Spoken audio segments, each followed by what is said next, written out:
Hey everyone, I'm PhilInTheBlanks. Welcome back to Let's Play Mega Man: The Wily Wars for the Sega Genesis. If you recall from the first episode, I said that this was kind of a compilation cartridge of Mega Man 1, 2, and 3. Last episode, we finally beat Mega Man 1, so we're going to go to Mega Man 2. Mega Man 2 is usually considered the best Mega Man game, alongside, like, Mega Man X. And it is very, very good, so we're going to go through this and kind of judge to see whether or not we really do think it's the best Mega Man game out there. So despite this being for the Sega Genesis, I find this opening is kind of bland. It looks almost identical to the NES version. I find that to be such a shame, because the rest of the game, the rest of the remakes look really good, but this part, like, it's just such an iconic part of Mega Man, that whole opening, and it's almost like they didn't really do anything to it. Anyways, doesn't really matter. Head on in. You'll notice that there was no difficulty setting like there is in the NES version. So basically, the regular mode is basically just the regular Japanese style mode.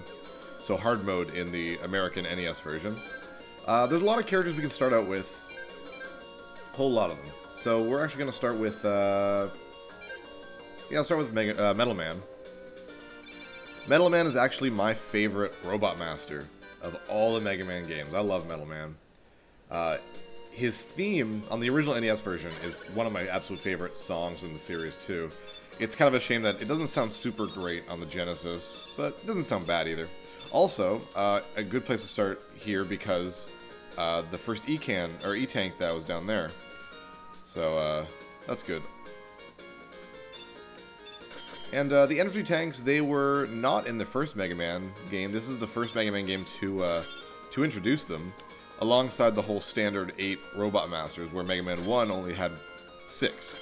Until they remade it for the PlayStation Portable, Mega Man Powered Up, which added Time Man and Oil Man to make 8. Oops. So these guys, I think they're just called moles. They're pretty much in almost every Mega Man game after this one. They're so flippin' annoying. And I've noticed that in the Genesis version, you can't fire as fast as you can in the NES version. I mean, like, I've got pretty fast fingers, and that's as fast as I can make it go. So, these guys take a lot longer to kill just because you can't shoot as fast as you used to be able to. So I just kind of skipped them. Anyways, another good reason to start with Metal Man is because you get the Metal Blade, which is probably the best weapon in any Mega Man game. It's so flippin' powerful, and we're going to be using it a lot in this playthrough. And the good thing is Metal Man isn't real. Aw, dang it. There we go. Oh, nice. That was worth it. Metal Man has a couple weaknesses, but he's not too hard to kill with just the Mega Buster. So there's a lot of good reasons to start with Metal Man. Dang. There is another energy tank down there. I'm not going to get it this time, because it's really difficult to get in there and get out without the use of some of the items that you get later on in the game. So I'm just going to skip it. But I've already got one right now. I think you can only carry 4 in Mega Man 2. So, yeah, whatever. This game, Mega Man 2, also introduces the smaller boss corridors here. In Mega Man 1, if you remember the videos, if you watch them, they're a lot longer and have enemies. And this one, they're just kind of the one screen, which I think is better. Alright, Metal Man is pretty simple. He has a conveyor belt down here, which switches every time the screen flashes. Metal Man, if you don't do anything, he'll jump every so often. So if you're finding, oh man, he's going too fast, I need to calm down a bit, stop moving. Stop doing anything. He'll stop and slow down with you. But normally, whenever you shoot, he will jump. So use that to your advantage. And then just kind of shoot in the air wildly. Just basically be ready for anything. He'll either jump really high, shoot 3, or jump lower and then shoot 2. Or sometimes he'll shoot 1, I think. I'm not sure.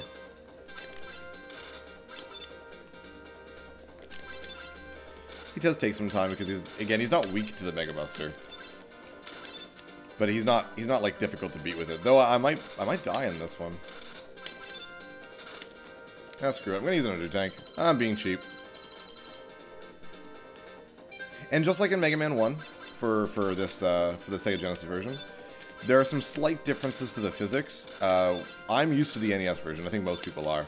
And when you've played a game for 20 years, you kind of get used to exactly how that game works. So the smallest of differences for the Sega Genesis version actually really throws me off.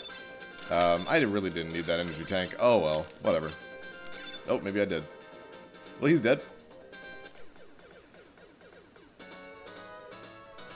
One Robot Master, 7 to go, and now we have the strongest weapon in the game. It's also the first game that introduces the weapon get screen.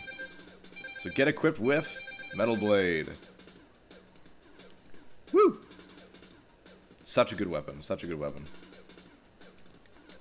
And normally you'd get a password, but of course because this has save files, there are no passwords. So whatever. We're gonna go... yeah, Woodman. Woodman is weak against Metal Blade. He's also weak against Heatman's weapon if you charge it up, but Metal Blade just makes it super, super easy. There's literally 3 characters I could have gone to. Three levels I could have gone to that are weak against Metal Blade.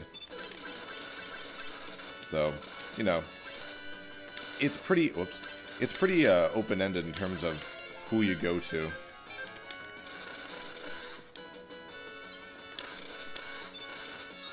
As you can see, like, Metal Blade, look how many shots I can use before it even takes off any of its energy meters.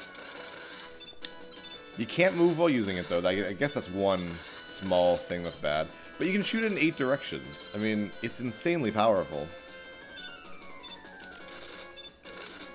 And because the rate of fire for the Mega Buster is actually really bad in this game, making it kind of gimped, Metal Blade is probably just better to use than the Mega Buster. So I can actually fire that a little faster.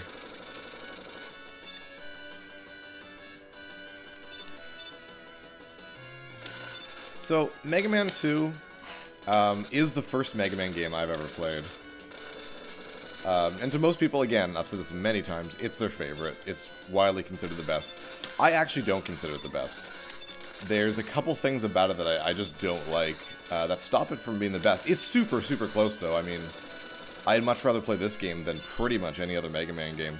But I do have one Mega Man game that I do like a little bit better than this.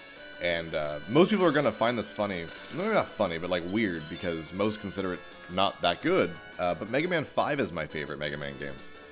I love the music, which I think has a better soundtrack than this game. I know, blasphemy, right? But I like the Robot Masters. I love Proto Man, so having him kind of in the forefront, like he was in Mega Man 3, is just awesome to me. And I like having two fortresses, while in Mega Man 1, 2, and 3, there's only one fortress, while in 4, 5, and 6, there's 2. Though Mega Man 3 did kind of make up for it with the Doc Robot levels, but we'll get to that when we get to Mega Man 3. So as you can see, I'm just mowing down enemies with the Metal Blade, and I'm almost done the level.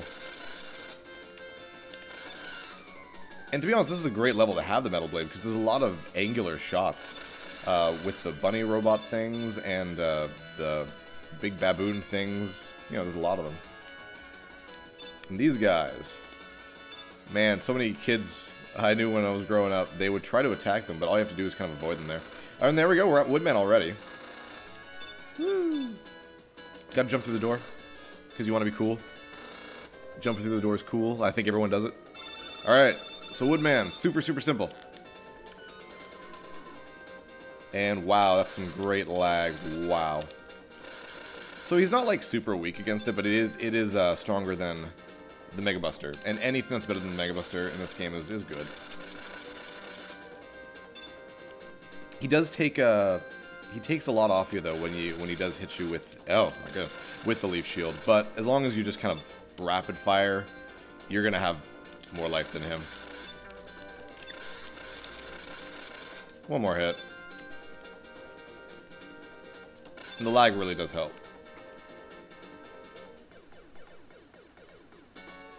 there we go. We get the first shield weapon in the Mega Man games, the Leaf Shield. And up to this, after this point, every Mega Man game has some sort of shield weapon. I guess you could say that Firestorm is kind of one in Mega Man 1, but I kind of don't count it because it lasts it lasts for like a second. I'm gonna save, and I'm gonna cut it here. And when we get back, we'll continue on. So, I'm PhilInTheBlanks. Thanks for tuning in. See you guys next time on Mega Man: The Wily Wars. We'll continue on with Mega Man 2.